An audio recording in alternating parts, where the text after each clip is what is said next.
costa noroeste del Pacífico, la tragedia uniría para siempre a 3 mujeres que nunca se conocieron. Una de ellas desapareció pocos meses antes de su boda. Otra se marchó dejando 2 hijos. La tercera sobrevivió a una noche de terror y habló por las otras 2 que nunca conoció. La cacería de un asesino múltiple llevó a los agentes del FBI por todo el país, mientras seguían su rastro de muerte.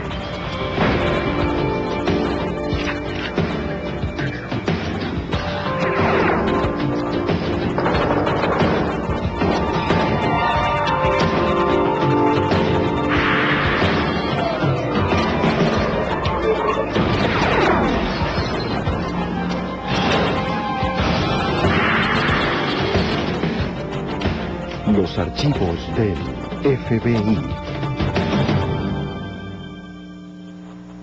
La desaparición de mujeres jóvenes desató una búsqueda que llegó hasta el noroeste del Pacífico. Una gran campaña de los medios no bastó para localizar a este criminal, que primero atraía y luego mataba. Los investigadores seguían su rastro, y el asesino estaba siempre adelante. Soy Jim Kallstrom, exdirector del FBI en Nueva York. El culpable llegó a la lista de los 10 criminales más buscados, y se esperaba que la víctima sobreviviente contribuyera a ponerlo entre rejas. Bien. 28 de marzo de 1987. LaRon Croston salía de una fiesta en los suburbios de Tacoma, Washington, a las 4 de la mañana. Estaba ansioso por pasar un día de pesca. Ven conmigo. Me estoy divirtiendo. Robin Smith, la novia de LaRon de 22 años, decidió quedarse. Ella se estaba divirtiendo. Robin le aseguró a LaRon que estaría bien. Te amo. Yo también te amo. Regresaría a su casa con alguien que había conocido en la fiesta. Tras pasar todo el sábado de pesca, LaRon se sintió con sueño y cansado. No se levantó sino hasta las primeras horas de la tarde del domingo. ¡Robin! No veía a su novia Robin desde la fiesta 2 días antes. ¡Robin! Preocupado, el joven llamó a la madre de Robin.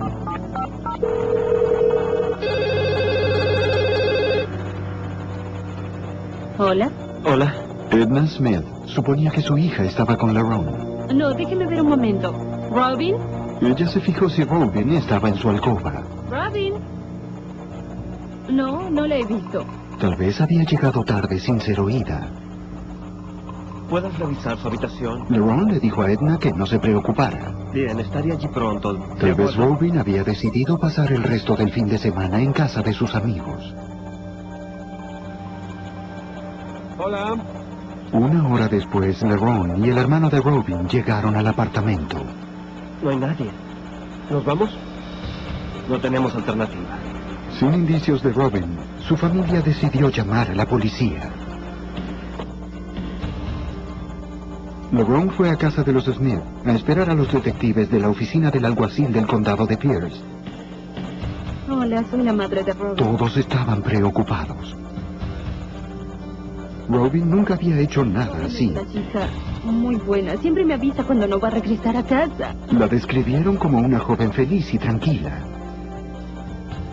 Trabajaba hasta tarde como camarera, ahorrando la mayor parte de su dinero para ayudar a pagar su inminente boda.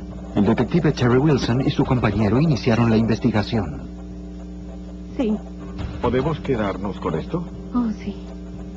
Según lo que nos dijo la madre, la señora Smith, era altamente improbable que su hija se hubiera ido sin avisar. Ella estaba comprometida. Era apegada a su familia. Y si se iba, siempre le avisaba a su familia dónde iba a quedarse. Esto no era típico de ella. LaRon Croston le contó a los detectives sobre la última noche que había visto a Robin. Dijo que estaría allí hasta las 4. El 28 de marzo a la madrugada, Robin y LaRon estuvieron en un bar hasta que cerró a las 2 de la mañana. Algunas personas que conocieron esa noche los invitaron a una fiesta en su apartamento que quedaba en el vecindario. El lugar estaba rentado por Elizabeth Glenn y Darren D. O'Neill.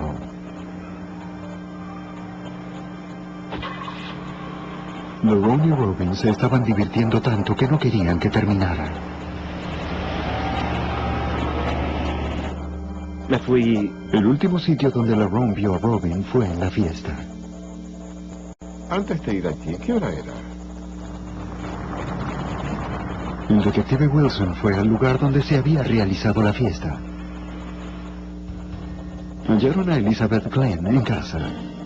No lo sé. ¿Ellos se fueron juntos? Ella corroboró la historia de LaRonde y le dijo al detective que había intentado llevar a Robin a su casa. ¿Cuánto tiempo hace que vive aquí? Pero a medida que transcurrió la noche, sus planes cambiaron. ¿Cuánto vivió con él? De gente que vive de la tierra. Darren parecía más interesado en Robin, de modo que Elizabeth permaneció en la cocina y coqueteó con un hombre llamado Mike Brihoda. Elizabeth le dijo al detective que ella y Brihoda habían hecho planes para encontrarse más tarde en el apartamento de él, donde podrían estar solos. Brihoda se fue de la fiesta primero para evitar despertar sospechas en Darren. Pero para el amanecer, Darren D. O'Neill parecía estar concentrado en otras cosas. Habla del oeste. Estaba ocupado contándole a Robin de su autor favorito, Louis L'Amour, quien escribió relatos acerca del lejano oeste. De gente que vive de la tierra. O'Neill estaba desempleado y hablaba de vivir de la tierra como los protagonistas de los libros de L'Amour. ¿Sí? ¿Sí? Sí, algún día lo haré. Elizabeth lo había escuchado antes. ¿Conoces a Louis L'Amour? A eso de las 8 a.m., ella se fue del apartamento para encontrarse con Brihoda. Les dijo a O'Neill y a Robin que saldría a comprar más cerveza. Habla del oeste. No lo sé. Cuando regresó 24 horas más tarde, O'Neill y Robin se habían ido. Elizabeth señaló que notó que faltaban varias cosas del apartamento. Es extraño, no tengo idea. Al registrar el apartamento descubrimos que se habían llevado un televisor y el cable eléctrico había sido retirado. Según lo que nos dijo su novia, había un par de lámparas que tenían extensiones de cables y habían desaparecido. Faltaba ropa y Elizabeth mencionó que había una manta que había desaparecido de la casa. ¿Esto es suyo? No. En una caja de archivo, Wilson halló varias identificaciones de seguridad social con nombres diferentes. Uno de los nombres que aparecía era inusual: Zebulon McCranahan. Cuando el detective Wilson le dijo a su compañero lo que había descubierto, el detective Watts sospechó de inmediato que algo andaba mal. Robin se quedó sola con Darren O'Neill y algo sucedió en esa casa después de eso y era solo especulación, pero tal vez Darren había tratado de propasarse con Robin y quizás ella lo había rechazado y tal vez eso me llevó a pensar que fue atacada en la casa. ¿Qué puedo hacer por usted? Luego los detectives interrogaron a Dennis Morrison, ¿Dennis Morrison? un amigo y ex empleador de O'Neill. Señor, quiero hacerle unas preguntas. Morrison dijo que O'Neill había trabajado para él como carpintero. ¿Cuándo fue la última vez que lo vio? Fue anoche, me pidió un préstamo. Dijo que había visto a O'Neill hacía un par de días. Eso dijo. Hola, ¿cómo estás? Era el sábado por la tarde, el día después de la fiesta que duró toda la noche. Oye, amigo, ¿tienes $30? O'Neill se presentó para pedirle dinero para viajar. No tengo efectivo. Diablos. Dijo que viajaba en dirección oeste hacia la cordillera de las Cascadas. Morrison no tenía dinero. O'Neill estaba por irse cuando Morrison se dio cuenta de que podía darle un cheque. Fue al automóvil de su amigo para ofrecérselo, pero O'Neill parecía nervioso y ansioso por irse. ¿Un cheque? No, mi amigo. Luego un movimiento en la parte trasera del vehículo Oye, ¿qué se mueve allí? le llamó la atención a Morrison. Parecía que algo estaba empujando el asiento trasero Sí, es mi perro. desde el interior de la cajuela. Lo castigué. O'Neill le dijo que era su perro. Lo había dejado allí para castigarlo. Antes de que Morrison agregara nada más, O'Neill arrancó. ¿El perro? Eso dijo. ¿Y qué supo desde entonces? Morrison dijo que el automóvil era un Chrysler con patente de Montana. La tarde del día siguiente a la fiesta. Gracias. Las autoridades sabían que el atraso respecto de O'Neill era de 3 días. Para entonces, podía estar en cualquier parte. Soy Worsted. Los detectives siguieron interrogando a los conocidos de O'Neill en el área. creo que habría que... Llamaron a Gary Skinner, el dueño de otro taller donde O'Neill había trabajado medio tiempo.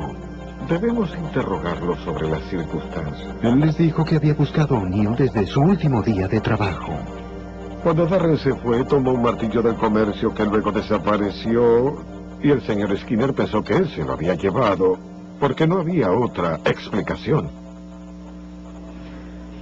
Sin pistas que indicaran su paradero, los detectives del condado de Pierce esperaban que el pasado de O'Neill les brindara algunas respuestas. Un control de sus antecedentes reveló que el sospechoso no era ajeno a los incidentes policiales. Él tenía varias órdenes de detención en su contra en Colorado. Había sido acusado de ataque sexual, de abuso físico, y todas las víctimas habían sido mujeres, absolutamente todas, de modo que comenzamos a formar un perfil de O'Neill y buscábamos a un hombre que era posiblemente un depredador por naturaleza y, por cierto, violento. Los investigadores del condado de Pierce ingresaron todo lo que sabían de Darren G. O'Neill en la base de datos de información nacional del crimen, una lista de criminales y víctimas a nivel nacional. Incluyeron sus características físicas, una descripción de sus tatuajes y la marca y modelo de su automóvil. Si O'Neill era detenido por algún departamento de policía en el país, el condado de Pierce sería notificado de inmediato. Los detectives también ayudaron a la familia de Robin a lanzar una campaña en los medios para localizar a la joven desaparecida. La fotografía de Robin fue difundida por toda Tacoma en el área de Washington, junto con la de O'Neill. La campaña comenzó a generar pistas. O'Neill había sido visto entrando a un hospital local el 29 de marzo. En el hospital no había seguridad, pero las enfermeras de emergencia estaban nerviosas en presencia de este hombre. Así que llamaron a un par de empleados del hospital y Darren finalmente se fue sin recibir tratamiento por algunos rasguños que eran visibles. Los investigadores pensaron que Robin le había rasguñado en el rostro mientras él la atacaba. El personal del hospital le dijo a la policía que el hombre tenía un tatuaje en forma de lágrima a un lado del ojo. Las letras J-U-N-E estaban tatuadas en los nudillos de una de sus manos. Los detectives descubrieron que June era el nombre de la ex esposa de O'Neill. Con permiso, soy el detective. La campaña de los medios continuó generando datos. Tome asiento, por favor. Un trabajador de la carretera había visto a O'Neill en su automóvil en 2 lugares diferentes el 30 de marzo, 2 días después de la desaparición de Robin. El primer lugar era un sitio de construcción de la carretera al este de Tacoma. Hay una construcción, reduzca la velocidad. O'Neill se dirigía al sur cuando el trabajador le dio indicaciones. Con precaución. Conduzca con precaución, señor. También vio a O'Neill horas más tarde en una gasolinería de la misma De carretera. acuerdo, aguarde un segundo. Quiero que vea... Él telefoneó a la policía al reconocer el rostro del hombre en los periódicos. Para asegurarse, el detective le mostró al trabajador una serie de fotografías. Observe las 6 fotos detenidamente, por favor. Había una fotografía de O'Neill junto con 5 más. El trabajador señaló la fotografía de O'Neill de inmediato. Mientras los investigadores continuaban la cacería, un oficial del estado de Washington halló un Chrysler de color canela con placas de Montana durante la tarde del 30 de marzo, el mismo día que el trabajador había visto a O'Neill. Había sido abandonado a un lado de la Interestatal 5, a unos 80 kilómetros al norte del condado de Pierce, 2 días después de la desaparición de Robin. Ignorando la investigación que se desarrollaba, el oficial no halló nada sospechoso acerca del vehículo. El policía siguió el procedimiento habitual y comunicó el número de placa y la descripción del vehículo. Una operadora ingresó la información en la base de datos. La información debería haber conectado con la lista nacional de criminales, incluyendo a O'Neill y su vehículo. Pero no fue así. La mujer se equivocó al escribir la abreviación MO del estado de Missouri en lugar de MT de Montana. El oficial en la carretera 5 aún ignoraba que ese era el vehículo que Darren D. O'Neill había conducido tras la desaparición de Robin Smith. La mejor pista de los investigadores sería descubierta en el lote de remolques.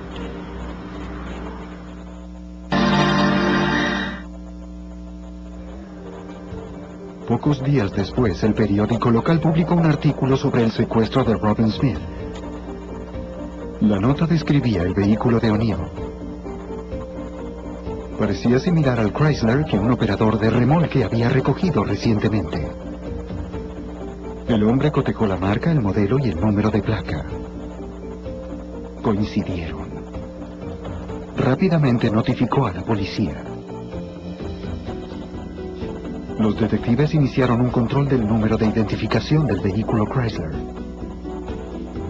Un hombre que se hacía llamarse Bullen McCranahan había sido denunciado por el robo del vehículo de una residencia en Idaho en 1986. Wilson recordó inmediatamente el peculiar nombre de una de las tarjetas de identificación halladas en la casa de O'Neill. Era uno de los seudónimos del sospechoso. En el garaje del precinto oeste del condado de Pierce, los detectives y los técnicos en evidencia procesaron el Chrysler. Esperaban hallar alguna evidencia que ligara a O'Neill o a Robin al vehículo. Abre la cajuela. Mientras un técnico registraba el interior, los detectives se concentraron en la cajuela. Hallaron una gran cantidad de sangre seca. Ve por la cámara, ¿quieres? Los detectives también hallaron una chaqueta color lavanda manchada con sangre. La señora Smith más tarde identificó la prenda como perteneciente a Robin. También hallaron restos de dientes y huesos y unas hebras de cabello. Las huellas digitales de O'Neill en unas latas de cerveza determinaron que él estaba involucrado. Si el detective Wilson tenía una leve esperanza de que Robin estuviera viva, ahora había desaparecido. Supimos que teníamos un caso de homicidio entre las manos debido a que hallamos en la cajuela demasiada sangre, era mucha sangre. Entonces, comenzamos a concentrarnos en Darren como sospechoso de homicidio, y en ese momento, el tono de toda la investigación comenzó a cambiar. Pero para acusar a O'Neill de homicidio, los expertos del laboratorio forense del estado de Washington primero debían confirmar que el cabello y los fragmentos de hueso pertenecían a Robin Smith. El alguacil solicitó los registros dentales de Robin y su tipo de sangre. Pero había una dificultad. Robin no había ido al dentista desde que era niña. Además, nunca había documentado su tipo de sangre. Como no se podía establecer una comparación con muestras conocidas, no podían levantarse cargos por asesinato. Mientras la cacería del sospechoso de asesinato, Darren D. O'Neill, se detenía abruptamente, 190 kilómetros al norte, la detective Carlotta Jarrett del Departamento de Policía de Bellingham, Washington, trabajaba en un caso similar. Wendy Au, una madre soltera de 28 años, fue reportada como desaparecida cuando no se presentó a buscar a su hija. Wendy tenía una cita la tarde del 24 de abril de 1987. Ella dejó a su hija con su abuela. Cuando no regresó ni llamó, la abuela condujo hasta su casa para buscar la almohada favorita de la pequeña. Sobre la cama de Wendy halló manchas de sangre y llamó a la policía. La detective Jarrett obtuvo una orden de cateo para registrar la casa. El vehículo de Wendy, un Ford Torino rojo, había desaparecido. La puerta principal de la casa de Wendy estaba sin llave. Su billetera y llaves habían desaparecido. En la alcoba, la detective Jarrett halló evidencia de un ataque brutal. Había fluidos corporales en la cama y una gran cantidad de sangre por debajo de la almohada que se había filtrado hasta el colchón. También había impactos de salpicaduras de sangre de la mitad para abajo de la pared y manchas de sangre. La policía de Bellingham tomó la cama como evidencia. En la cabecera hallaron más sangre de Wendy junto con 2 hebras de cabello rubio que no pertenecían a la joven desaparecida. La policía también recobró una uña de acrílico. Las amigas de Wendy le dijeron a la policía que ella había utilizado uñas de acrílico en su cita con un hombre llamado Michael Johnson. Wendy había conocido a Johnson ese mismo día temprano, en la hora del almuerzo. Él era el nuevo cantinero del restaurante La Paloma.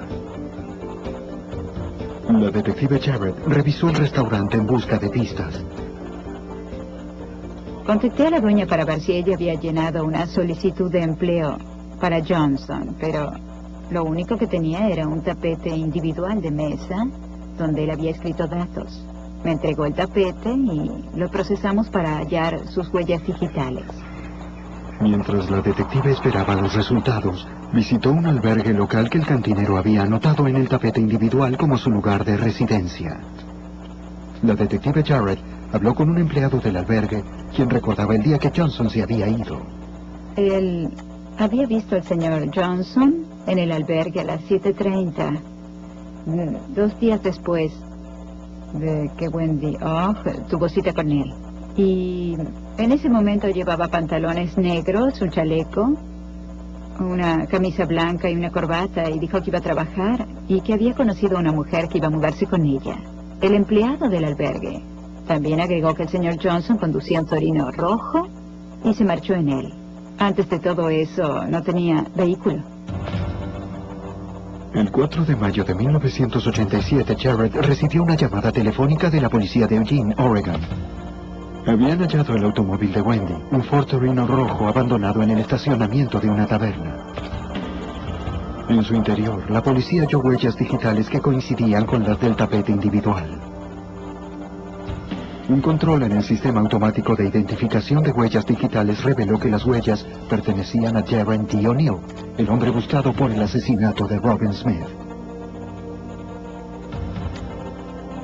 La detective Jarrett contactó a las autoridades del condado de Pierce, 190 kilómetros al sur de Bellingham.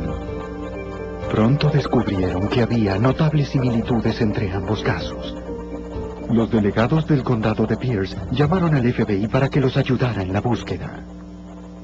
El ex agente especial de Loras de la regional Tacoma fue asignado al caso. En ese punto supimos que se trataba de un individuo que era extremadamente movedizo y peligroso. Tenía un pasado como depredador sexual violento y ahora ya estaba caratulado de asesino.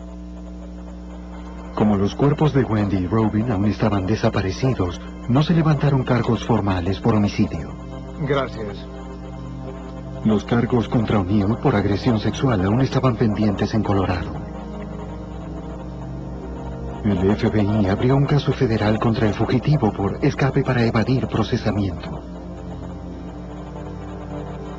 O'Neill todavía estaba un paso adelante que sus perseguidores. Nadie sabía dónde había huido el sospechoso de homicidio tras abandonar Oregon. Y las autoridades aún no tenían un caso de homicidio a menos que encontraran los cuerpos de las mujeres desaparecidas. En mayo de 1987, la evidencia indicaba que 2 mujeres habían sido asesinadas violentamente en el estado de Washington. El FBI y la policía local lanzaron una campaña en los medios para encontrar al sospechoso, Darren D. O'Neill. Docenas de agentes se desplegaron para investigar la costa noroeste del Pacífico. Nos informan que vio al sujeto. Sí. O'Neill fue visto haciendo autostop en paradores de camioneros al norte y al sur de Seattle. ¿Es el hombre? Sí, Un camionero había llevado a O'Neill el 23 de mayo. Sí, lo recogía en la Interestatal 5. Él aseguró que su pasajero le había agradecido por llevarlo ya que la policía lo buscaba. Tome. El camionero salió de la carretera y poco después dejó a O'Neill a varios kilómetros de la ciudad. El agente especial de Loras recordó que a pesar de que aparecían más pistas, la cacería del escurridizo asesino no se facilitaba. Los meses subsiguientes a la desaparición de Robin Smith y Wendy Oge fueron extremadamente frustrantes, porque O'Neill modificó su apariencia facial, cambió de peso, y la gente nos decía constantemente que las fotografías que mostrábamos de O'Neill correspondían a dos personas diferentes. Pero no era así. El FBI se concentró en lugares que el sospechoso podía frecuentar. Como O'Neill estaba constantemente en movimiento, los agentes interrogaron a los viajeros de los autobuses locales y de las estaciones de trenes. Esperaban que alguien hubiera visto a O'Neill y recordara sus peculiares tatuajes. Cuando hallaban personas que habían visto al fugitivo, siempre era demasiado tarde. O'Neill estaba cómodo en el cambiante mundo de los viajeros, donde la gente puede desaparecer fácilmente para siempre. Mientras los agentes y detectives seguían persiguiendo cientos de pistas falsas, los detectives fueron convocados en el área rural de los alrededores de Crystal Mountain, al este del Monte Rainier en el estado de Washington. Unos excursionistas habían reportado el hallazgo de restos que parecían humanos. La ubicación era próxima al sitio donde un trabajador había visto el automóvil de O'Neill aproximadamente un mes antes, poco después de la desaparición de Robin Smith. Adentrándose en el bosque, los oficiales vieron una mandíbula y un cráneo. Cada elemento fue cuidadosamente identificado antes de ser retirado. Mientras Stout y Wilson investigaban la escena del crimen, se preguntaban si los restos eran de Robin. Los investigadores también hallaron otros huesos diseminados en los alrededores. En la base de un árbol cercano hallaron ropas dobladas. Coincidían con la descripción del atuendo que Robin llevaba el día de la fiesta. También hallaron una billetera. En su interior encontraron la licencia de conducir de Robin Smith. Los investigadores se desplegaron para cubrir un área amplia. Su persistencia valió la pena. Miren esto. Hallaron un martillo similar al que uno de los ex empleadores de O'Neill había declarado perdido. Los detectives sospecharon que se trataba del arma del crimen. Los expertos forenses del condado de Pierce confirmaron sus sospechas. Un cuidadoso análisis de los restos reveló que Robin probablemente había muerto como resultado de un fuerte traumatismo en el cráneo. Darren D. O'Neill fue acusado de asesinato en primer grado. Una vez que hallamos los restos de Robin Smith, tuvimos la confirmación de que había ocurrido un homicidio. Y en virtud de ese crimen, las autoridades federales de Washington emprendieron una segunda investigación por su cuenta. También expidieron otra orden de arresto para el sospechoso por fuga para evadir el procesamiento. El FBI estaba más decidido que nunca a atrapar al responsable de este abominable crimen.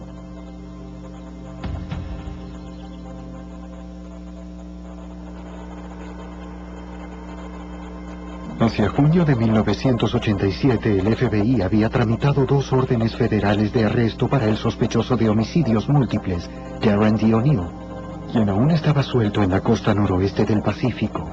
Los restos de una mujer habían sido hallados cerca del Monte Rainier. Una segunda mujer aún seguía desaparecida y se presumía que estaba muerta. Como O'Neill había sido visto por última vez en Eugene, Oregon, el agente especial Michael Elsey, de la regional del FBI en Portland, fue convocado para intervenir. Sabiendo que era un agresor sexual, fui a consultar las agencias de policía locales sobre algunos de los casos de ataques sexuales y para comprobar si el modus operandi o la descripción del crimen coincidían con algunos de los casos pendientes. Agente especial O'Donnell, detective Smith... Eran cientos de horas de trabajo, pero los agentes se negaban a esperar otra pista u otra víctima. Docenas de agentes se unieron a los detectives en los distritos de toda la región para tratar de vincular a O'Neill con los casos de agresión sexual más llamativos. Darren D. O'Neill. La búsqueda se complicó por el hecho de que O'Neill lucía muy diferente en cada una de las fotografías. En Colorado y aquí en Washington. Es sospechoso de asesinato. A menudo los agentes se iban con las manos vacías. Crímenes sexuales en Colorado. Frustrados y sin pistas, los agentes continuaron investigando cientos de archivos de casos pasados. Con un peligroso depredador merodeando, los agentes debían agotar cada posibilidad. Un agente se encontró con el detective de policía Bill Cover en Portland. ¿Está aquí para ver los identikits? Sí, gracias. ¿Los Bien, tiene? los tengo aquí. Como había hecho una docena de veces antes, el agente comparó la fotografía de O'Neill con los identikits de los depredadores sexuales. Uno de ellos se destacó. Esto me parece familiar. Presentaba una gran similitud con el fugitivo. Es muy similar y el cabello... Una niña de 14 años llamada Heidi Lang había brindado los datos para el dibujo 5 meses antes, tras levantar cargos por violación contra un atacante desconocido. Según el informe policial, su descripción del hecho sonaba parecida a los otros ataques de O'Neill. Viendo las fotografías del señor O'Neill, especialmente de cuando tenía barba y lentes, noté que había cierto parecido entre las dos y el método y el modus operandi eran similares también. Afortunadamente no mató a la señorita Lang, como sí hizo con las otras víctimas. El agente sí quería hablar con Heidi Lang lo más pronto posible. El detective Carter acordó un encuentro entre la joven y el FBI. A las 12 en punto, un poco después. Acompañada por su madre, narró la historia desde el principio. Alrededor de la medianoche, el 17 de enero de 1987, 2 meses antes de la desaparición de Robin Smith, Heidi desobedeció las órdenes de su madre y fue a la tienda a comprar un refresco. Era una parte de la ciudad de mala reputación. La joven había caminado muchas veces por allí, pero nunca a esas horas de la noche. Cuando se dirigía a la tienda, un camionero la llamó desde su vehículo estacionado. Ella lo ignoró y siguió caminando.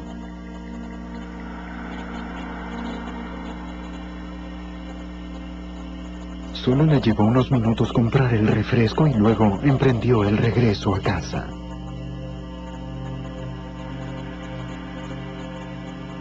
Caminó tan rápido como pudo para regresar antes de que su madre advirtiera que había salido. Al cruzar el viaducto y entonces... Heidi le dijo a la policía que al acercarse al viaducto, el hombre y el camión ya no estaban.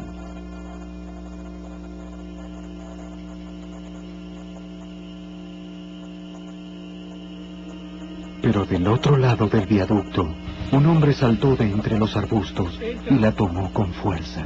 ¡Entra en el camión! ¡Entra!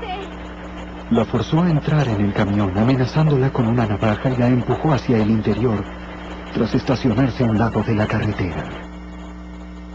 Años más tarde, Heidi recuerda que en aquel momento pensó que su corta vida terminaba. Lo primero que noté fue que era muy peligroso. Sentí que tenía la intención de matarme. No tuve dudas al respecto. ¡Entra allí!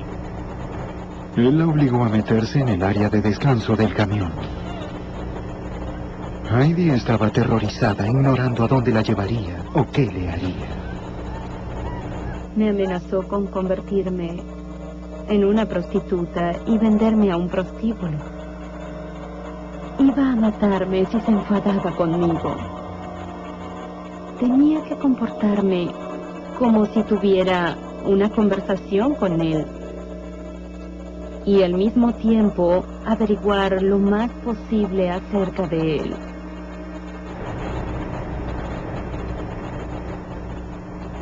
A pesar de los esfuerzos de Heidi, el camionero la violó repetidamente durante 4 horas. Tras sufrir horas de abuso, el atacante la dejó ir.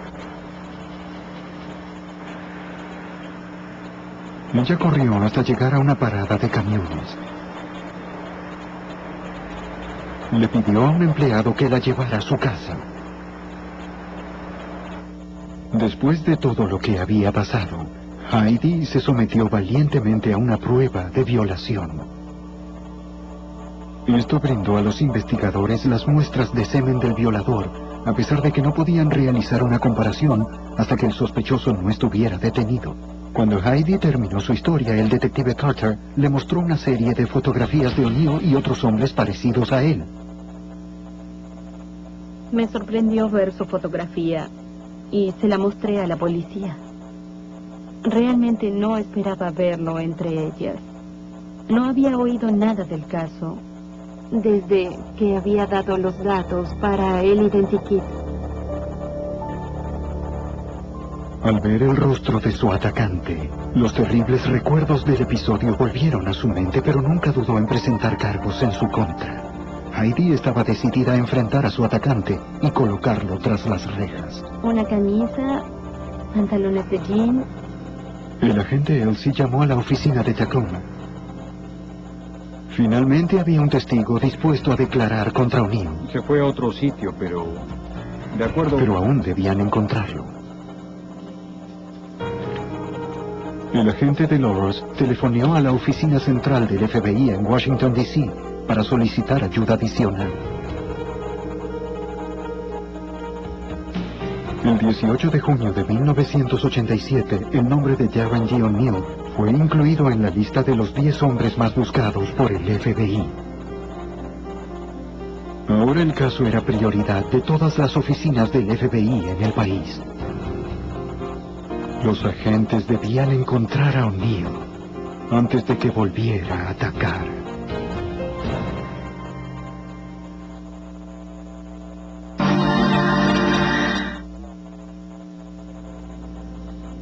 En junio de 1987, Darren G. O'Neill, sospechoso de asesinato múltiple, fue agregado a la lista de los 10 hombres más buscados del FBI. Aquí está. El agente especial Delores estaba a cargo del caso. Muy bien. Él convenció al equipo de difusión de fugitivos del FBI en Washington, D.C. de que Darren D. O'Neill reunía los requisitos buscados.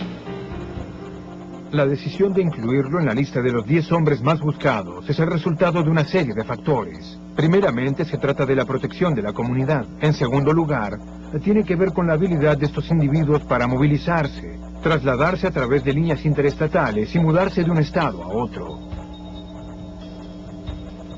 Con difusión a nivel nacional, la cacería de O'Neill fue implacable. En diferentes estados se reportaron innumerables pistas. O'Neill era frecuentemente visto en bares y tabernas en el noroeste. Buscamos a un sujeto que pudo haber venido por aquí. Los investigadores siguieron docenas de pistas y solo encontraron testigos que proporcionaron descripciones vagas del fugitivo. Nadie sabía de su paradero. ¿Algo notorio acerca de su apariencia? No, Los agentes tenían pocas pistas para continuar. lamento no poder ayudar. De acuerdo. Muchas gracias. Adiós. Tuvimos mucho tiempo y las pistas se estaban enfriando. Los datos de otros agentes no producían ningún tipo de resultado inmediato. Regresábamos a la misma gente constantemente, interrogando nuevamente a los familiares y amigos. Agotábamos las posibilidades en cuanto a los instructores anteriores, los ex empleadores, buscando el mismo tipo de pista que nos mostraba un patrón de su actividad y movilidad por todo el país. 7 meses más tarde, el 3 de febrero de 1988, algunos agentes descubrieron que O'Neill había viajado a Lakeland, Florida. Había sido visto por un policía de Lakeland aparentemente haciendo una compra de drogas. ¿La tienes? Buena mercadería. ¿Tienes el dinero? Sí, aquí lo tengo. El oficial ignoraba que O'Neill era buscado por asesinato.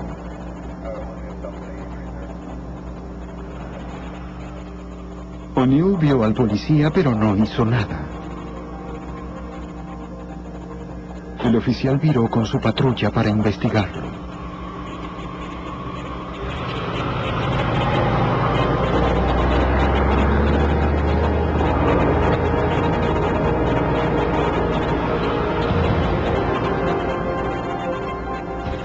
Cuando el patrullero superó al vehículo detenido, O'Neill se adelantó y preguntó una dirección simulando estar perdido. El oficial le pidió que se detuviera. Muy bien. En lugar de eso, O'Neill arrancó. El oficial lo siguió y comunicó la placa de Luisiana del vehículo. O'Neill zigzagueó a través de las calles de Lakeland. Cuando el automóvil llegó a una curva, el sospechoso salió corriendo. El oficial lo persiguió a pie y finalmente lo atrapó. O'Neill fue extraditado a Luisiana cuando la policía supo que el vehículo que conducía había sido reportado como robado en ese estado. Cuando lo interrogaron, O'Neill le dijo a la policía que su nombre era Son Me-Yu.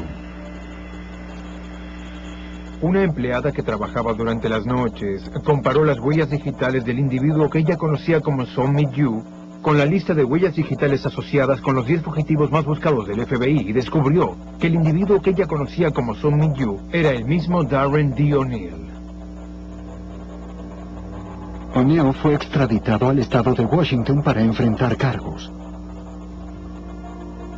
Pero los fiscales del estado sabían que su caso era débil. Debemos interrogarlo sobre las circunstancias. Como el cuerpo de Wendy Ogg nunca fue encontrado, O'Neill no podía ser acusado de su asesinato. El caso de Robin Smith era más sólido, pero carecía de identificación forense definitiva. Sería difícil de probar, más allá de la duda razonable, que el cuerpo hallado en el bosque era el de Robin Smith. De acuerdo, regresemos. A pesar de los obstáculos de las evidencias, los fiscales siguieron adelante con el caso de Robin Smith. 1987, ¿recuerdas? Intentarían llevarlo a la corte. O'Neill y su abogado nunca dejarían que el caso llegara tan lejos. En la corte del condado de Pierce, el 4 de enero de 1989, O'Neill se declaró culpable del homicidio en primer grado de Robin Smith. El detective Wilson sabía que había un motivo subyacente tras esa declaración. El sistema de la corte en el estado de Washington en esa época decía que alguien podía ser condenado por asesinato en primer grado. Pero había una fisura allí. Si uno se declaraba culpable, el tiempo máximo de castigo por esa pena era de 333 meses. La familia de Robin Smith estaba devastada. Aún sin libertad condicional, O'Neill saldría libre en algún momento de su vida. El asesino aún enfrentaba cargos en Portland, Oregon, por el secuestro y violación de una niña de 14 años llamada Heidi Lang. Si era condenado, O'Neill recibiría cadena perpetua. Pero los fiscales tenían un problema. El delegado del distrito, Charles Sparks, recordó que las evidencias de violación brindadas por Heidi en el momento de su ataque no podrían ser comparadas con las muestras de O'Neill. Era un caso de agresión sexual en el que se habían tomado muestras vaginales, pero no servían por la forma en que habían sido almacenadas y ya no eran utilizables. Y una evidencia de ADN habría sido muy útil, pero no la teníamos. Heidi, ¿puede decirnos? El 16 de mayo de 1990, cuando comenzó el juicio de O'Neill, los fiscales sabían que su única posibilidad era colocar a Heidi como testigo, enfrentándola con su atacante. A eso de la medianoche salí para... Sería traumático para ella, pero su única esperanza para colocar a O'Neill tras las rejas de por vida era esta. Fue muy difícil para mí testificar en ese juicio. Y lo más difícil fue mirarlo cara a cara. Era amenazador. Y una experiencia aterradora. Primero que nada, yo le había prometido a ese hombre que no le diría a nadie lo que había sucedido. Y ese era un hombre que no tenía escrúpulos en ir detrás de cualquiera, incluso de una niña caminando por la calle en el medio de la noche. Sabía que tenía que denunciarlo o no serviría de nada. Esa es la forma en que lo vi.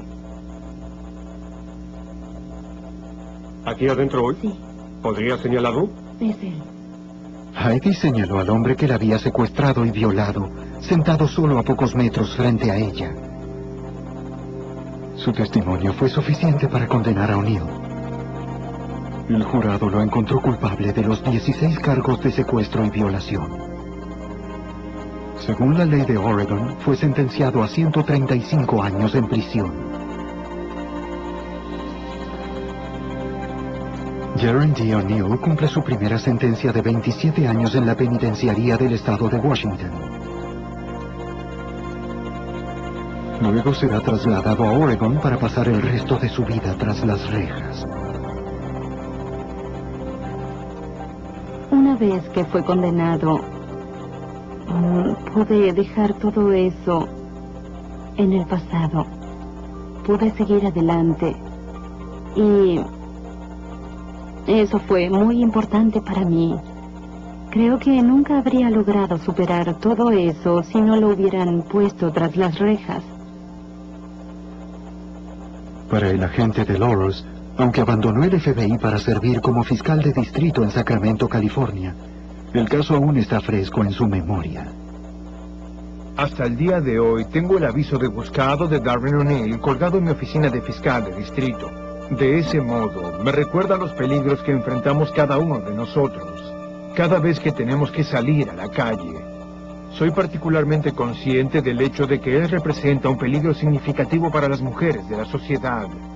Él era un asesino frío y calculador, y su captura me confirma que estoy en una profesión de servicio, y que cada día que asisto a la corte, debo luchar por la justicia.